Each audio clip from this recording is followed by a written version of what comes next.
बिस्मिल्लाहिर्रहमानिर्रहीम, अस्सलाम वालेकुम नाज़रीन, मैं हूं नासिर तूर। आप देख रहे हैं अपने यूट्यूब चैनल। पाकिस्तान के आर्मी चीफ यूएस से पहुंच चुके हैं पहले ऑफिशियल विजिट पर। आईएसपीआर ने भी इसके बारे में बयान जारी किया कि पाकिस्तान के आर्मी चीफ पहले ऑफिशियल विजिट के लिए यूएस से पहुंचे। वहां पर उनकी किन से मुलाकात हो रही है, क्या मामला चल रहे हैं और इस वक्त यूएस के साथ कैसे ताल्लुकात हैं, और शिकागो में उनके अगेंस्ट एक एहतजाजी मुजाहरा भी तैयार है, क्योंकि वो मेन स्ट्रीम मीडिया पर नहीं दिखाया जा रहा।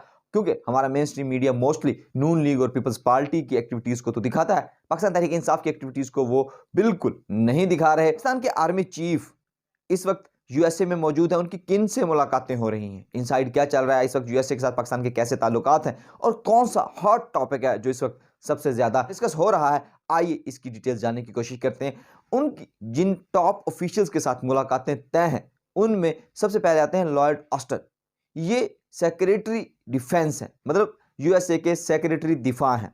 ये पहले ओबामा के दौर में चीफ ऑफ आर्मी स्टाफ भी रहे हैं यूएसए के। बाइडन के साथ भी काम किया, और जैसे ही बाइडन आए तो इन्होंने इनको सेक्रेटरी डिफेंस, वजीर दिफा लगा दिया। इनके साथ इनकी मीटिंग हुई हैं और मुख्तलिफ मामलात पर बातचीत हो रही है। उसके अलावा जो पेंटागन के कुछ टॉप ऑफिशियल्स हैं जिनके साथ इनकी मुलाकात तय है, इसके अलावा जो स्कॉलर्स हैं मोस्टली जिनके फॉरेन पॉलिसीज को देखते हैं, फॉरेन पॉलिसी के अबाउट लिखते हैं, जो उनकी मुलाकातें भी इनके साथ तय हैं। और थॉमस वेस्ट जो यूएस स्पेशल रिप्रेजेंटेटिव हैं अफगान रिफ्यूजीज़ के हवाले से पाकिस्तान में, वो उनसे भी मुलाकात होनी है। ये अफगान रिफ्यूजीज़ के बारे में यूएस से है वो बड़ा कंसर्न है, क्योंकि इन्होंने पाकिस्तान ने अचानक से ये कहा कि हम लोग इन रिफ्यूजीज़ को मज़ीद बर्दाश्त नहीं कर सकते, ये हमारे लिए सिक्योरिटी थ्रेट्स भी हैं और इकॉनमी के ऊपर भी ये हमारे लिए बोझ हैं, तो हम इन लोगों को मज़ीद बर्दाश्त नहीं करते, तो ये लोग अपने घरों को वापस जाएं जो लोग इल्लीगल यहाँ पर मौजूद हैं। ये पाकिस्तान के हवाले से एक अच्छा स्टेप था। इसके हवाले से मुख्तलिफ जो लोग हैं उन्होंने मुख्तलिफ आरा भी दी कि इस तरह से कैसे जो लोग यहाँ पर बहुत अरसे से रह रहे हैं, वो सेट हैं, वो किस तरह से यहाँ से चले जाएँ, ये जुल्म है, ये ज़्यादती है।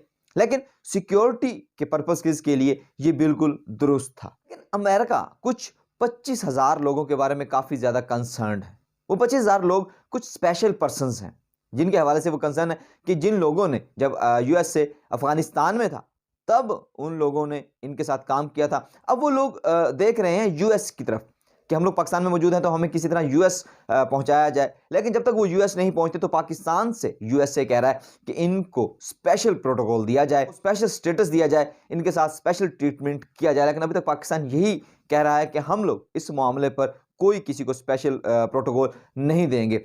इसी हवाले से जो थॉमस वेस्ट हैं, उनकी अफगानिस्तान की जो ऑफिशियल्स हैं, पाकिस्तान में भी उनकी जो पाकिस्तान के फॉरेन मिनिस्टर हैं जिलानी साहब, उनसे भी उनकी मुलाकात हुई है। उन्होंने इसमें जो कंसर्न पाकिस्तान रेस करता है टीटीपी के हवाले से कि इनके ज़रिए से टीटीपी जो है वो काफ़ी एक्टिव हो रही है, तो टीटीपी को काउंटर करने के लिए हम ये इकदाम उठा रहे हैं ताकि हमारे मुल्क में दहशतगर्दी ना हो। तो इस पर थॉमस वेस्ट ने कहा कि हम आपके साथ हैं। उनके इस हवाले से कहना था कि USA United States stands with Pakistan against terrorism in the region. We are also grateful for close communication with Islamabad refugees protection issues, including collaboration with IOs and human and dignified treatment। कि इन लोगों ने जो treatment इन लोगों के साथ किया उस हवाले से हम लोग सेटिस्फाई हैं। लेकिन जो स्पेशल लोग हैं उसमें कुछ म्यूजिशियंस हैं, कुछ डॉक्टर्स हैं, या जो स्पेशल पर्सन जिन लोगों ने इनके साथ काम किया हुआ है, इनके साथ खास एक तवज्जो की बात की जा रही है। अगर जो रिफ्यूजीज़ हैं, मतलब जिन लोगों को जाना है, उस हवाले से वो साथ हैं। कहते हैं टीटीपी के हवाले से हम साथ हैं। सिर्फ 25,000 लोगों को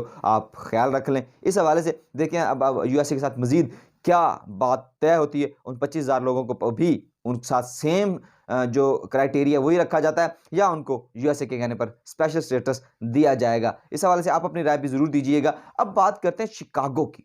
तो शिकागो में आर्मी चीफ के खिलाफ एक ज़बरदस्त किस्म का एहतजाजी मुजाहरा रेडी। उसमें यह कहा गया कि जो आर्मी चीफ हैं वो जैसे ही यूएसए पहुंचे हैं, शिकागो आएंगे, तो उनके सामने पाकिस्तान तहरीक इंसाफ के जो यूएसए के लोग हैं, वो जो ओवरसीज़ पाकिस्तानी हैं, वो एक ज़बरदस्त किस्म का एहतजाजी मुजाहरा करेंगे। मगर वो मुजाहरा रोक दिया गया। वो मुजाहरा रोका किसने? वो रोका इमरान खान साहब ने। और इसमें सबसे अहम तरीन किरदार है शेर अफजल मरवत साहब का। शेर अफजल मरवत साहब को जैसे ही इस चीज़ की खबर मिली तो वो फ़ौरन इमरान खान साहब के पास पहुंचे और उनको जाके इसकी खबर दी। और इमरान खान साहब ने कहा कि नहीं, ऐसा आपने कुछ नहीं करना कि जहां पर यूएसए में हमारे आर्मी चीफ गए हुए हैं, तो वहां पर अगर उनकी इंसल्ट होती है, उनके खिलाफ एहतजाजी मुजाहरा होता है, तो ये पाकिस्तान को डिफेम करेगा, ये पाकिस्तान के अगेंस्ट जाएगा। और हमारी वैसे भी पाकिस्तान की फौज के साथ किसी किस्म की कोई लड़ाई नहीं है, तो जब हमारी लड़ाई नहीं तो हम उनके खिलाफ एहतजाजी मुजाहरा क्यों करें। मैं अपनी फौज के खिलाफ कोई भी कदम बढ़ाने वालों के खिलाफ, कि कोई भी शख्स पाकिस्तान की जो आर्मी है उसके खिलाफ कोई ऐसा इकदाम ना करे। जो वो शिकागो का जो एक इनके खिलाफ एहतजाजी मुजाहरा होना था उसको तो रोक दिया गया, लेकिन जो एक स्टेटमेंट, जो एक रवैया पाकिस्तान तहरीक इंसाफ की तरफ से नजर आया, वो यही कि वो कभी भी पाकिस्तान की फौज के अगेंस्ट नहीं थे, न कभी हैं और शायद न कभी थे। क्योंकि आप लोग वीडियोस पैगामात भी देखते हैं कि बहुत से लोग मक्का मुकर्रमा में बैतुल्ला शरीफ में बैठकर, हरम शरीफ में बैठकर वो लोग इस चीज़ का ऐलान करते हैं, वो हलफ देते हैं कि इमरान खान साहब ने कभी पुरतशद्दद वाक़यात का नहीं कहा कि आप पुरतशद्दद हो।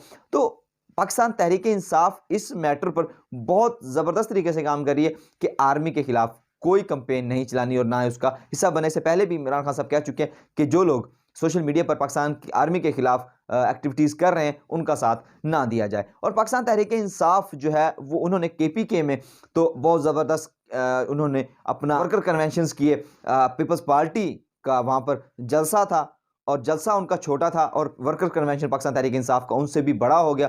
तो KPK के बाद वो लोग आ रहे हैं पंजाब की जानब, जहाँ पर शेर अफजल मरवत साहब आएंगे। पहला जो उन्होंने रखा है वर्कर कन्वेंशन वो रखा है वजीराबाद में। ये वजीराबाद वही है जहाँ इमरान खान साहब को गोलियां लगी थी और उसके बाद ये जो लॉन्ग मार्च था वो भी ख़त्म कर दिया गया था। तो इस वजीराबाद के बाद फिर जंग है, फैसलाबाद है, डिफरेंट डिवीजन्स में। और इमरान खान साहब ने कहा ये भी पैगाम है कि क्योंकि 54 दिन पहले इलेक्शन कमीशन जो है शेड्यूल जारी करता है ताकि इलेक्शन के हवाले से तमाम तैयारियां की जाएं, और जब शेड्यूल जारी कर दिया जाता है तो फिर ना दफ़ा 144 लगती है और ना किसी को रोका जा सकता है कि आप अपनी पॉलिटिकल सरगर्मियां ना करें। तो पॉलिटिकल सरगर्मियां फिर जारी रहती हैं। तो इससे पाकिस्तान तहरीक इंसाफ जो है वो हर तरह का वर्कर कन्वेंशन कर सकती है। और 17 दिसंबर का एक प्लान है पाकिस्तान तहरीक इंसाफ का। पाकिस्तान तहरीक इंसाफ वो जमात है जिसने सबसे पहले सोशल मीडिया को सबसे ज़्यादा यूटिलाइज़ किया और उसका बेहतर इस्तेमाल किया। अब भी वो यही करने जा रहे हैं कि ये पंजाब में वर्कर कन्वेंशंस होंगे, जो छोटे लेवल पर जो तहरीक है उसको लेके आया जाएगा, जो ज़िलाई लेवल पे, जो तहसील लेवल के जो मेंबर्स हैं पाकिस्तान तहरीक इंसाफ के, जो रहनुमा हैं वो एक्टिव हों, लोगों को थोड़ा सा एक्टिव करें। क्योंकि पंजाब का मामला KPK से थोड़ा डिफरेंट है, यहाँ पर पुलिस थोड़ी सी ज़्यादा टाइटनेस करती है, यहाँ पे सख्त होती है यहाँ पे मामलात। तो पंजाब के लोग अगर ज़्यादा तादाद में निकलेंगे तो पुलिस जैसे KP में इनका कुछ नहीं कर सकेगी, वैसे ये लोग पुलिस वाले कुछ नहीं कहेंगे इनको। और वैसे भी अगर ये शेड्यूल जारी हो जाता है तो उसके बाद तो वैसे ही दफ़ा 144 नहीं होगी और मामलात उम्मीद है सेटल रहेंगे। तो ये जो पाकिस्तान तहरीक इंसाफ 17 दिसंबर को करने जा रही है वो डिजिटल जलसा करने जा रहे हैं। एक डिजिटल जलसा, ऐसा जलसा जिसमें आप कहीं पर भी होंगे, आपके पास जस्ट फ़ोन होगा तो आप उसमें शामिल हो जाएंगे।